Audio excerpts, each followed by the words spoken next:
Hallelujah.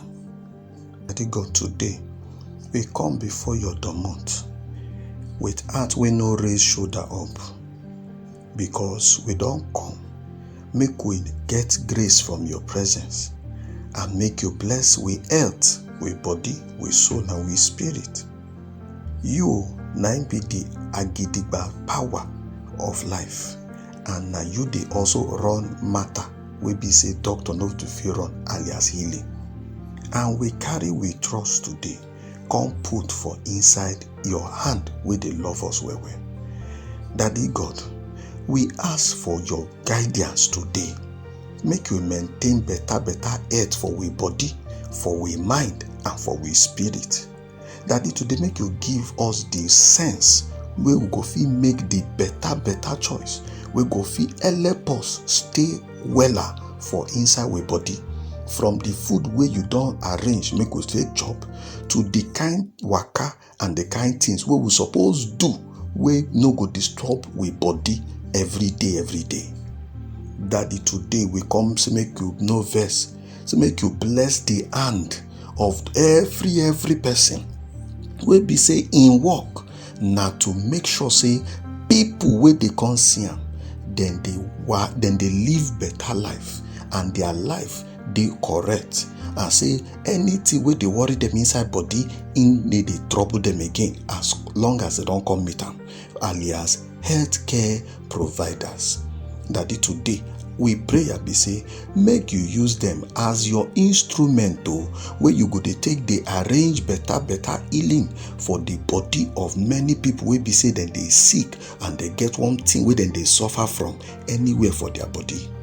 Today we dey pray for strength, make you fit overcome every form of sickness, every form of gbege and gbegerity wey dey inside body wey dey come we way. Make you help us, make you give us strength, make we fit overcome am. Make you help us to endure with patience and faith, knowing say na you be the one wey be say you hold us strong, you dey give us comfort, and you dey wash over us even when things be like say e no pure. Now you dey arrange matter for us. Daddy, today we dey pray. Daddy God, we also lift with heart give you for all those wey be say as things dey now, then they face one kind wahala for sickness, then they face one kind wahala with different disease them.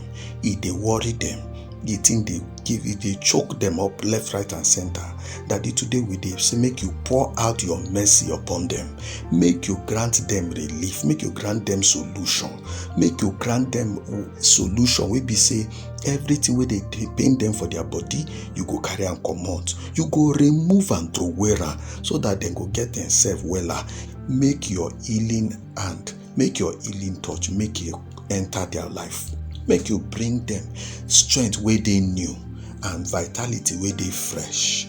As we dey waka through life today, Daddy, make you help us to remember that we body na your temple, and make we fit treat am well, so that we go feel live well, and so that we go treat am with the type of care and respect we he deserve.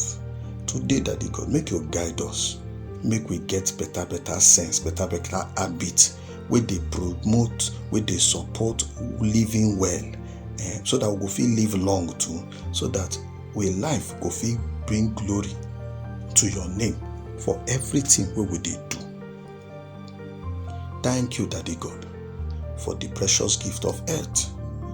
Make all your better blessings surround we each and every day, including today. Make it keep us safe, make it keep us whole. Now be the thing where we carry pray today. Amen.